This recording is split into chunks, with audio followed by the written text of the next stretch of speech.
Welcome everyone, the random Swiss guy speaking. Today is a very wonderful day. Yeah, but why is it a wonderful day? Well, that's a good question. And you know what? It's a beautiful day because today, in exclusivity, I will give you a very easy 6-step program to become almost instantly rich through the stock market. And that's a clickbait. Yeah, I know. I am also disappointed.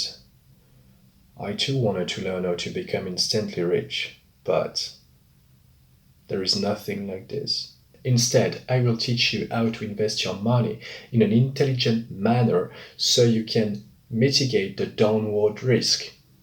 There will also be a 6-step program to help you choose carefully the right type of investment for you. Before diving into the conversation, I will answer 2 questions that you may have.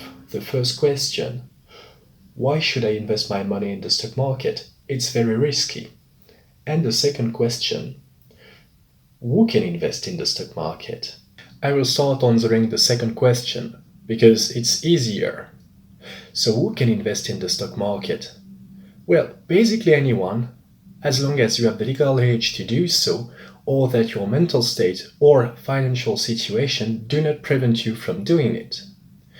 To know if you are allowed to invest in the stock market, be aware of your regional laws because it can vary from state to state and from countries to countries. So be aware of that, and aside from all the stuff I stated, you should be allowed to invest in the stock market. So it should cover 99.9% of you watching this video. If you are a kid, well, it's for your general knowledge because you cannot do it right now. But it could be better for you to watch other things unless you're passionate about the stock market. In this case, well, welcome on this channel. The second question: why to invest in the stock market? Well, you basically have 2 different schools, 2 different types of investors. The first type are there for the thrill, for the fun that can be provided through investing in the stock market. And let's face it, it's fun. So if you are in this category, this video isn't made for you, but you can stay till the end, you might learn 1 or 2 things. If you are this kind of guy, if you have this profile, then my tip for you is not to invest a large portion of your capital. Invest very small amounts in fun stocks, such as technology or medical research. Avoid banks and insurance companies because their stocks are boring, and since you're in it for the fun, you won't get it with those kinds of stock. So stay on stuff that are more subject to fluctuation, such as Tesla, Amazon, so on and so forth. You will find a lot of them and you can have a lot of fun.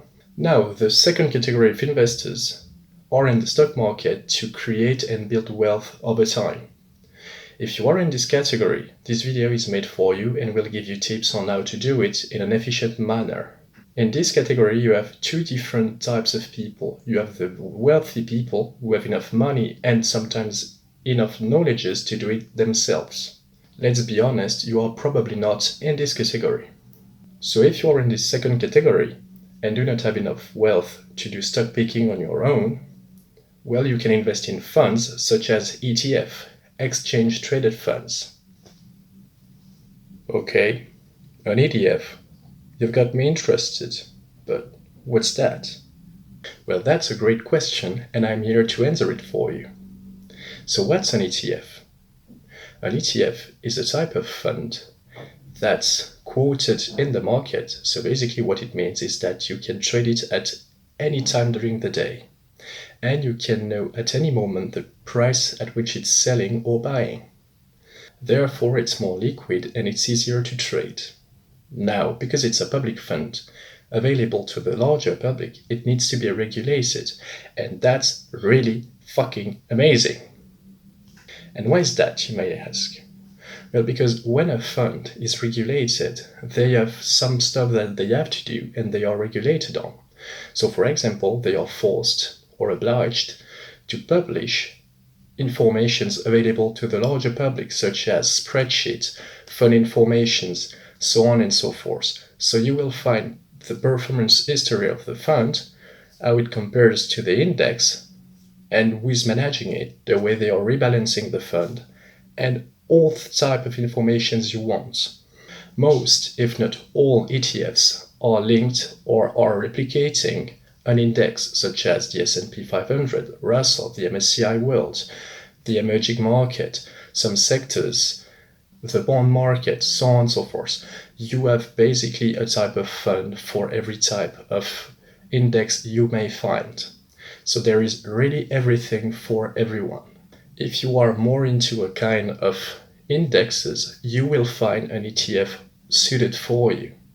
So I just told you that funds were trying to replicate the index performance. But how do they do that? Well, basically, it's simple. You have two schools. The first school does something really simple, and it's called physical replication. Basically, what they are doing is investing in all or some of the stocks in the index they are tracking, and this way they can replicate the performance in a very easy and transparent manner. So for investors, it's really easy to understand how it works and kind of figure it out and predict the performance. That's the kind of rebalancing I recommend. The second school uses the synthetical method. So basically, they will invest in other types of vehicles to try to replicate the index performance. It's harder, it's less transparent, and that's not the type of investment or rebalancing I recommend you. But how will I know what kind of rebalancing methods the fund is following? Well, that's a great question. You will find the information directly on the website of the fund you are interested in, and it should be either in the spreadsheets or in the global informations. It can either be said in plain words, or if you read something like the goal of the fund is to invest in the S&P, it means that they are investing directly in the fund, therefore doing a physical replication. Now it's time to talk about the 6-step program I have for you to help you choose the right fund for you. Everything will depend on your ability and motivation to go through these 6 steps in a careful and intelligent manner. So let's start. Step 1. Well, basically, it just depends on you. You will have to define your strategy and your goals. For example, you will have to define whether you want to invest on a 5, 10, 20 or 40 years period and what type of investment you are looking for. For example, you might want to invest in 1 fund, 2 funds, 3 funds, investing in stocks, investing in bonds, investing in precious metals, so on and so forth. You may have multiple strategies at once. Just define it, it will help you go through the plan. Step 2. Defining and choosing the index you would like to invest in. So let's say that in step 1 you decided that you wanted to invest in the US stock market. So you have the S&P 500, the Russell 1000, Russell 2000, so on and so forth. Choose the one you feel more confident in investing in. Maybe you know it more than the others. Maybe you like it. I don't know. What you feel more confident about. You can't really go wrong. Step 3. Find on Google a list of the best funds tracking the index you chose. The bigger the index is and the most traded you will have daily on it, the easier it will be to gather informations and the list of funds. So for example, on the S&P 500, you will very easily find a list of 10 ETFs that are performing well and that are cheap. So you will see, in almost every index you may think of, you will find a list. Step 4. Now that you have a list, you will have to make sure that the fund you have selected or you have found are able to replicate the performance of the index. So what I mean by that is that if your fund has an annual return of 1%, while the S&P, for example, has an annual return of 8%, it means that your fund isn't able to replicate the performance. You will try to find the fund or a list of funds that are really good at replicating the index. Usually the fund you will find in the top 10 are able to do it in a very good and efficient manner. Step 5. You will want to compare the annual management fees that are in effect on the different funds you have selected. Typically, you will pay between just above 0% and up to 1%. The average is usually around 0.3%. Try to select funds that are either near the average or below it. Pricier doesn't mean better. Keep that in mind. Now, step 6. You will want to optimize your trading costs. You have basically two sources of trading costs. The first one are on the trading platform or through the broker you use. So you will need to select the most cost-efficient one. So for example, if you use a trading platform, find the one that's offering the best price. If you are using a broker, try using the one that's practicing the best prices too. The second area of trading costs or operational costs is between the selling and buying price on the fund in the market. Basically, the larger the spread is, the more costly it is. So try to find a fund whose spread is comparatively smaller to other funds or in the average. To do that, you just compare on your trading platform or with your broker. Now, how to invest in the stock market and more precisely in a fund? Well, I have a method for you, and I will explain it even in more details later in this video. But just for now, let's compare two options. You can either invest a large capital at the beginning and never reinvest in it, which isn't really good, or invest small amounts in a regular basis, maybe monthly, quarterly, annually. And using this method, you can invest $10, $50, $100, $200, what you feel confident about. So don't worry if the amount you think you're investing is too small. I will show you later where it's growing over time. Now you will receive dividends on your investment. So what should you do about them? Keeping them in your pocket or reinvesting it? Well, you will have to reinvest your dividends.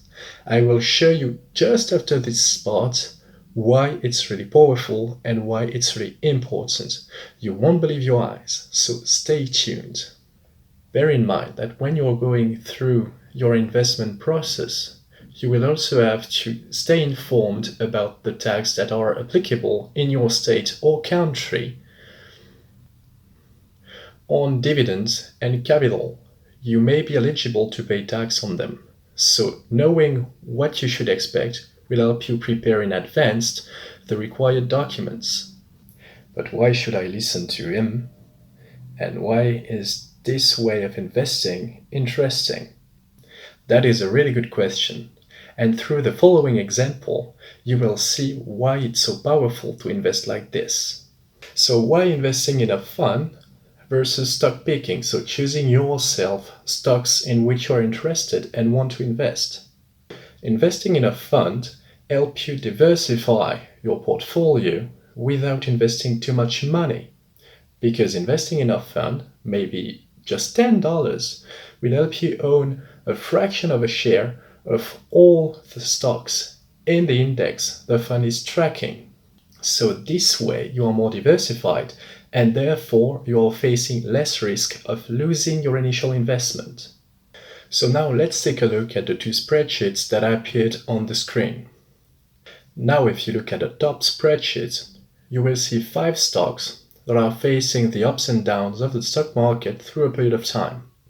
Let's assume you did stock picking, so you choose one stock out of the 5. Now let's look at the last column of this spreadsheet. You will see that 2 stocks out of 5 had a positive return, 2 stocks out of 5 had a negative return, and 1 stock out of 5 barely performed. So you had about a 50-50% chance by choosing a stock. To win, you may have lost 50% of the time too. Now let's take a look at the bottom spreadsheet. It's a fund that's invested in the market of the bottom spreadsheet and is replicating the performance of the said spreadsheet.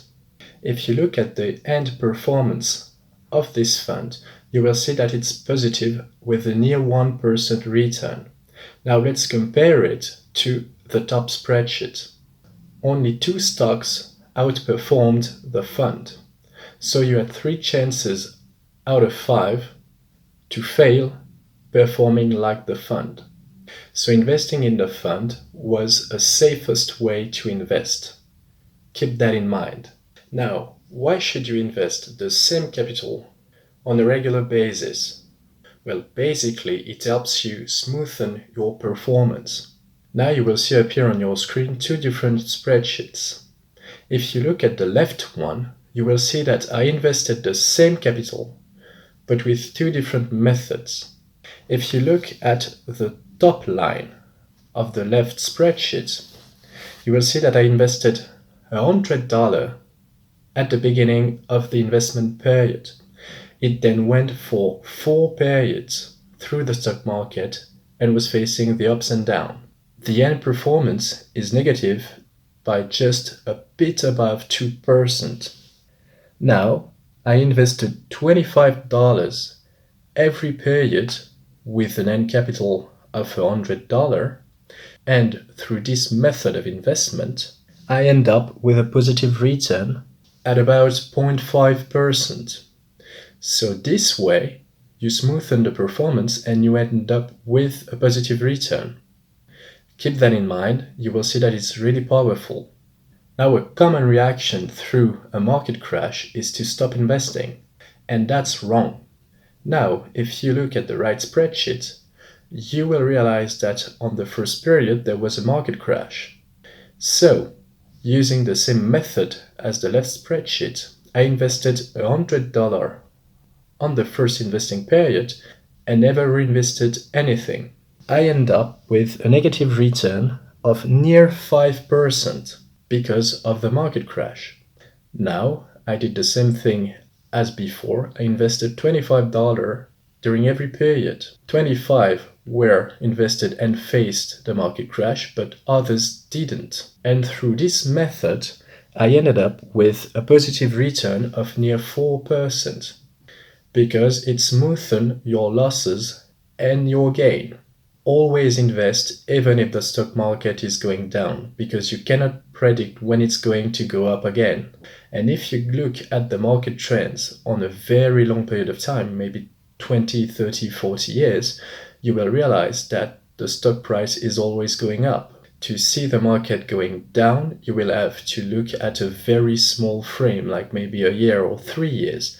It usually goes up quickly afterwards. Now, let's talk about reinvesting your dividends. Why should you do that? Well, I took some time to give you a very simple example, and by simple I mean hardcore, and I spent a lot of time doing it. Just for you. Hours. So now you will see on your screen 2 spreadsheets appearing. If you look at the one on the left, it's basically the informations I used to do the calculation. So I invested for a period of 5 years, monthly, the same amount of money, $50, at an 8% annual return on average. So basically that gives me a 0.67% interest rate monthly, and the fund has a 10% dividend on it. So $5 per year. If you look at the right spreadsheet, you will see 2 sides of it. On the left, you will see a calculation based on an investment on which dividends were reinvested in the fund. On the right, you will see the results and calculations of a fund in which I didn't reinvest the dividends. So now, if you look at the first line, you will see that for the investment in which dividends were reinvested, I end up with a capital of $4,500, a bit above that. In the fund, I haven't reinvested my dividends. I end up with a capital of $4,400, just above that. So we already have a difference just after 5 years. Now, the total initial investment is $3,000. So I end up with a performance of just above 50% on the fund I reinvested dividends in, and just below 48% for the other fund. So I already have a difference of near 3% just after 3 years. Now imagine I'm doing that for a way longer period of time, let's say 40 years. The difference between the two performances and the two capitals will be way bigger because the spread of the performances is exponential due to the fact that I'm reinvesting dividends and that they yield interest on them. Now let's assume, just for the fun of it, and just to show you how powerful it is, that I invested $50 a month for 40 years this time, while reinvesting my dividends. At the end of this period, I will end up with a capital of around 300,000 US dollars, with an initial investment of $24,000. That's a huge difference, and that shows you how important it is to reinvest your dividends and how powerful it can be to invest on a regular basis the same amount of money. Now don't worry. If you want to change your capital allocation at any point in the future, you can do it. Always invest what you can afford to lose. Because let's face it, the stock market is a really risky place. So if your economical and financial situation changes, change your strategy. Maybe invest more, maybe invest less. Don't ruin yourself if you cannot afford to invest. You may lose what you invested, so just invest what you can lose, nothing more. Now, the strategy I gave you and investing in funds is something everyone can do and a lot are already doing. It doesn't require a large initial capital and it doesn't require a lot of time, because professional analysts are doing the hard work for you. Now, just before I finish the video, let's talk about stock picking again and cryptocurrencies. So stock picking, unless you do have a large fortune and the knowledge to intelligently invest in the market, don't do it unless you do it for the excitement. It's really risky and you won't have the capacity to diversify your portfolio in an intelligent manner. Now about cryptocurrencies. Remember that it's a very new investment vehicle.